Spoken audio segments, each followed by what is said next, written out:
सिर्फ कॉन्स्टिट्यूशन उठाकर लहराने से, संविधान उठाकर पार्लियामेंट में लहराने से या बाहर रैली में लहराने से संविधान नहीं बचता। संविधान की प्रति आस्था होती है, और संविधान की प्रति आस्था इस बात से साबित होती है कि आप देश की सारी संस्थाओं पर कितना विश्वास रखते हैं और देश की जनता पर कितना विश्वास रखते हैं। मैं पूछना चाहती हूं कि अमेरिका से एड लेकर जैसा वो कह रहे थे वैसा अगर भारत की विपक्ष कर रही थी, सिर्फ एक उनका उपदेश था कि भाई मोदी हटाओ, हमें लेकर आओ। मैं पूछना चाहती हूं, मोदी के खिलाफ इतना बैर, इतनी नफरत क्यों? क्या इसके लिए अमेरिका में जहां वोटर टर्नआउट घट रहा था और उसको छोड़कर अमेरिकी एजेंसी यहां पैसा दे रहे हैं, जॉर्ज सोरोस यहां पैसा दे रहे हैं, दाल में कुछ काला नहीं लगता?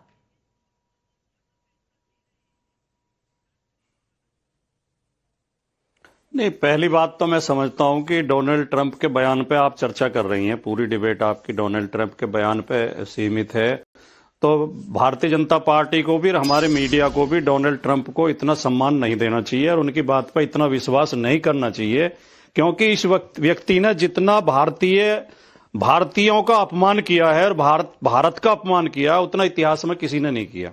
ये भारतीयों को बेड़ियों में और हथकड़ियों में जकड़ जकड़ के और भूसे की तरह, पशुओं की तरह भर भर के वहां से भेज रहे हैं, उनका अपमान कर रहे हैं। अगर ये मोदी जी के इतने अच्छे मित्र हैं तो मोदी जी से टेलीफोन पे बात करके अगर कुछ गलत लोग आ गए हैं, इन्हें आप ले जाइए अपने, वो हमारे विमान में भी आ सकते थे जैसे दूसरे देशों ने बुलाए हैं अपने। दूसरी बात, अगर ट्रंप साहब अमेरिका में हाउडी मोदी कर सकते हैं और अगर मोदी जी इंडिया में नमस्ते ट्रंप कर सकते हैं, तो फिर जो बाइडेन की भी इच्छा हो सकती है कि भाई सरकार, अगर हमारे प्रधानमंत्री अमेरिका के चुनाव को प्रभावित करने का प्रयास कर सकते हैं, तो अमेरिका का भी विपक्ष जो है, दूसरा जो पक्ष है, वो उसने भी थोड़ी बहुत कोशिश की होगी।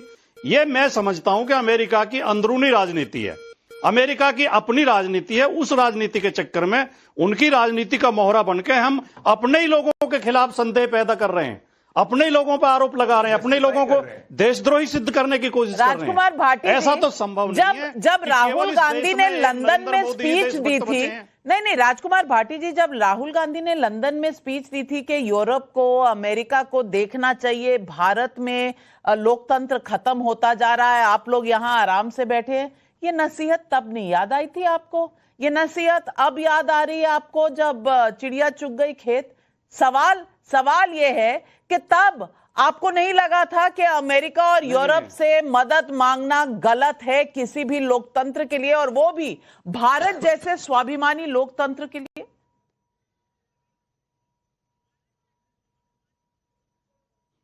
ये इतनी आम बात है नाविका जी, कैसी बात? ये इतनी आम बात है, कोई भी देश ये कहता है तो अंतरराष्ट्रीय समुदाय से ये कहता है कि हमारे यहाँ लोकतंत्र खतरे में है, हम ही नहीं कह रहे, नविका जी, दूसरे देश भी कहते हैं। पलट की बात ये को कोई आम बात बहुत कह बड़ा रहे हैं, मतलब जैसा अपराध नहीं है। बांग्लादेश के अंदर हुआ था, कहीं जाके अगर हिंदुस्तान के अंदर होने की बात कर रहे थे। इन्हें क्या गंदी आदत है, इन्हें ये प्रदीप भंडारी को कितनी खराब आदत है इनकी। अरे भैया, प्रवचन थोड़ी दो, अरे प्रदीप जी, आप क्यों चिल्लाते हो? गला फट जाएगा। आम बात कैसे हो सकती है? थोड़ी अपने सेहत का भी ख्याल रखो। पलट जैसे बांग्लादेश के अंदर हुआ, डोनाल्ड ट्रंप यूएस के प्रेसिडेंट है, कोई प्राइवेट इंडिविजुअल नहीं है, उनका बयान सरकार का आधिकारिक बयान होता है। तो अगर वो आधिकारिक रूप से कह रहे हैं कि तख्ता पलट करने के लिए राहुल गांधी के लोगों ने 180 करोड़ रुपए की फंडिंग ली थी, तो इसकी जांच हम करेंगे, वो फैक्ट्स देंगे। आम बात कैसे हो सकती है? क्या बांग्लादेश जैसे हालात आप हिंदुस्तान के अंदर चाहते हैं क्या? और कैम्ब्रिज एनालिटिका को भूल गए? याद करिए नविका जी, जब इन लोग ने कैम्ब्रिज एनालिटिका का इस्तेमाल करा था,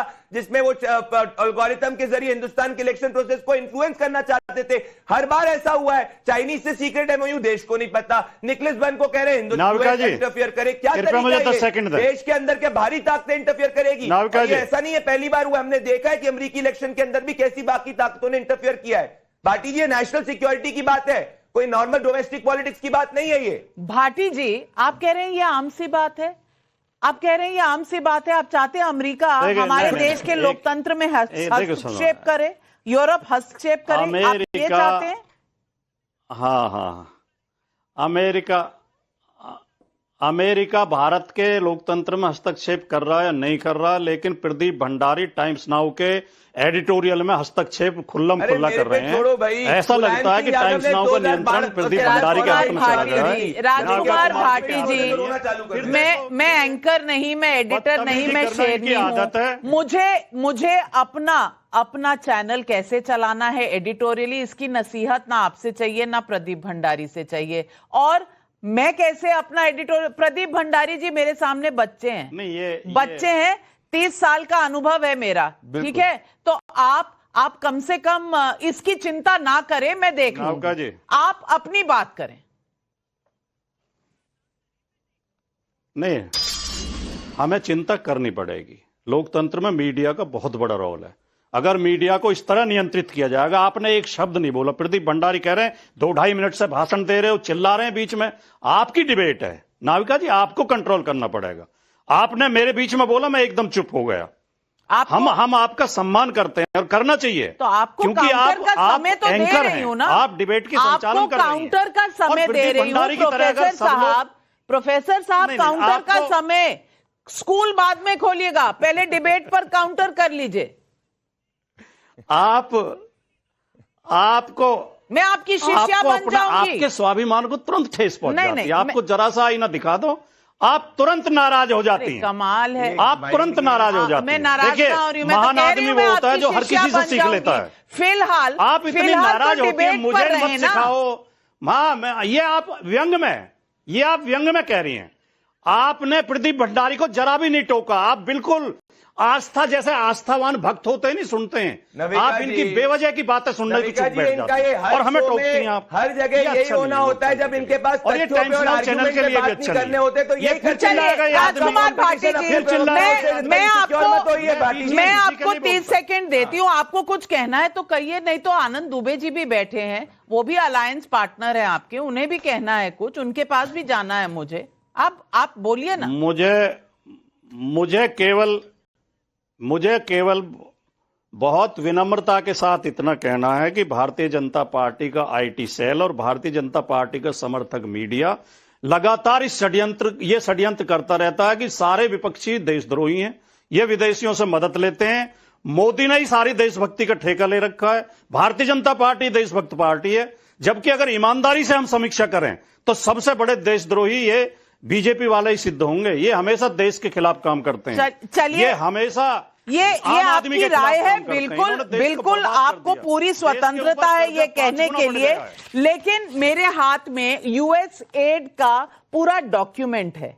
अब हर्षवर्धन त्रिपाठी जी, डॉक्यूमेंट भी गलत ही होगा क्योंकि इसमें 21 मिलियन लिखा हुआ है, भारत को मिला है। अब भारत को किस ऑर्गेनाइजेशन को मिला है, कैसे मिला है, इसका एक पूरा फ्लोचार्ट भी अवेलेबल है। जॉर्ज सोरोस की कंपनी कैसे डालती है पैसे, यूएस एड का पैसा आया। लेकिन राजकुमार भाटी जी कह रहे हैं कि मीडिया इनके साथ मिला है। अरे देश का मीडिया देश की सरकार के साथ मिला है तो इतनी दिक्कत नहीं होनी चाहिए भाटी जी। लेकिन देश की पॉलिटिकल पार्टी अगर कैम्ब्रिज एनालिटिका के ऊपर डिपेंड करने लगे, नैरेटिव बदलने के लिए यूएस एड पे डिपेंड करने लगे और जॉर्ज सोरोस पर डिपेंड करने लगे, तो चिंता का विषय जरूर है। हर्षवर्धन त्रिपाठी, है कि नहीं ये चिंता का विषय? आप सरकार की प्रोपेगेंडा नविका जी, मैं 2-3 महत्वपूर्ण बात कहना चाहता हूं, उसके बाद मैं कहूंगा। एक तो ये कि जब भाटी जी कहते हैं कि हर डिबेट में विपक्ष को देशद्रोही साबित करने की कोशिश होती है, तो कतई ये साबित नहीं करने की कोशिश होती है और विपक्ष देशद्रोही है भी नहीं। लेकिन दुर्भाग्य से आज विपक्ष जो हार की हताशा में वो ऐसी गतिविधियां करने लगता है। अब मैं कुछ पॉइंट गिनाऊंगा और